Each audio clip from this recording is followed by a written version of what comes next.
happy upcoming summer solstice on Sunday.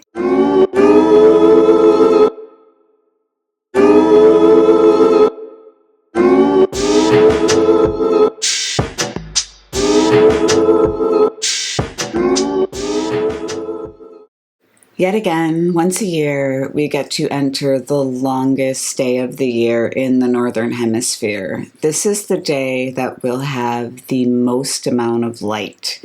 Now, as you walk through this sacred repeating threshold, I just want you to notice these physical seasons and compare them to the internal season you're in within. And I think that's what's mistaken about astrology or about these turning points, is that they have to mean the same thing for everyone in the same exact way. And they don't, and they won't always resonate. But if you whittle it down and if you get to the root of the root, there is meaning in every single equinox and every single solstice mark, and just the idea of the turning of the seasons.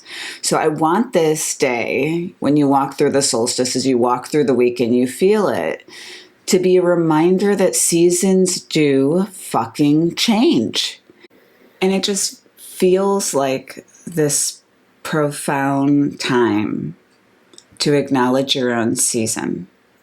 And a profound time to say, hey, I'm actually in summer, and summer does blank in my life. Or, hey, I've been in winter, and winter's done blank in my life. And then to say to yourself, how long have I been in this season? How long have I felt like I have been in this season? And then find its connection to its alternate. Why is this preparing you for the opposite season? The one that happens in the other hemisphere at the same time you walk through yours. So why is this winter preparing you for summer? And how is your summer preparing you for winter? Or how is your spring preparing you for fall? And how is your fall preparing you for spring? Because although I swear in every cell of my being and would sacrifice my entire brain to say that you will always experience all four seasons, they will never stop coming. On every piece of my being, this is true. It doesn't mean that the duration and the time that they last is consistently experienced, right? So you could be in an internal winter for way too fucking long. You could also be in a summer way too long and be dealing with all the consequences of too long of a summer. The whole thing is about balance and understanding and preparation. You know, when you think about way back when people had to prepare for famine or prepare for drought, so long ago, people think, oh, I'm being punished by the gods. We've been bad, so we're being punished, without realizing that nature has a different job to do. Do you know what I'm saying? That nature's concern isn't necessarily what's happening to us, but what's happening to the earth. And because that's nature's concern, it isn't a personal attack. But it is a call to action to prepare. So if you've stocked up all your food through summer, through fall, and you understood the harvest and you said, hey, winter will come one day, you have a pantry full of stuff, and winter doesn't feel all that painful to you. Winter might feel more like, yeah, I get to chill. I don't have to work so hard. I don't have to, tend to the soil, and I don't have to do X, Y, and Z. Same with finances. If you assume there will be a winter when you don't have enough, you make a savings account and you account for it. And when the down comes, your emotion, your experience isn't mimicking it. Do you see what I'm saying? that the seasons have always worked together. They've always been allies, and they've always been preparatory, and they've always come in the same direction, and it always leads one to the next, and they never stop. But the way in which we experience them, the time and the duration of how long they last, those are very, very real things. And I have walked through long winters, and I have walked through way too long summers, and I've walked through too long of springs and falls, or I've walked through them unprepared. You don't learn that it's worth preparing for until you see what happens when you're unprepared.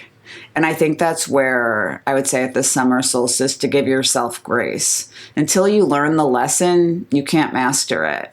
So there's no way that you're like a master of anything without having learned all the freaking lessons that go with it. You can't be great at anything until you've walked through it multiple times and you've started to build awareness and also willpower and strength to tell, your summer self to pack that shit up and prepare for winter. Because until you can tell that version of you that they need to help the next version of you, touche. You got to do it. I was talking to my daughter this week, and she was telling me she wanted to do chores to save money for a trip we're going on. And I gave her a list of chores, and she did the chores and she earned the money. And as soon as she got the money, she wanted to spend it. And I was like, didn't you do that? Didn't you do that for your future self? She's like, yeah, but like I have all these things I need, and I have all these things I want. And that'll be fine. And I'll get this. And then I was like, huh.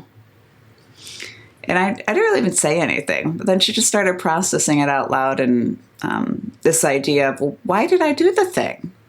Was it for today or was it for tomorrow?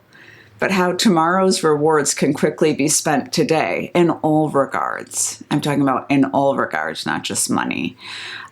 Is a part of the lessons of the solstices and the equinoxes and the truth about the turning of the seasons. So your summer solstice, because the summer solstice is when the sun enters Cancer every single year, it always occurs in the exact same house in your chart. Isn't that incredible? Your summer solstice occurs in the same house in your chart. Might be different than mine, or your friends or your parents or your kids or whatever. It's in a specific house because it's based on where the sun is located, and the sun will always be located in that same spot. Same as all the seasons. You have in your chart your own pattern of seasons. I think it's the most incredibly intuitive, beautiful thing to understand. So in the Navigator this week, I'm going to walk you through where your summer solstice always is, so that you can understand this as a rhythm, as a pattern, as a constant, as consistent. You will hit that house is your summer solstice for this fucking lifetime. And you have to learn the glory of summer, the fall of summer, and everything you can do right and everything you can do wrong with summer. That's what I want you to sit with. That's what I want AI to help you with. Go ahead, grab your natal chart navigator for free off my website if you haven't already. The prompt is, of course, inside the little notes beneath here. Cut and paste it. Be very aware where your summer solstice always is. Where does it land for you? What does it mean? And next week, prepare for a much longer episode as I take a brief break from the podcast as I am abroad. And I do not wish to try to force in time episodes without my heart and soul behind them. All right. Thanks for being here. Thanks for listening. And I'll see you next week. Bye.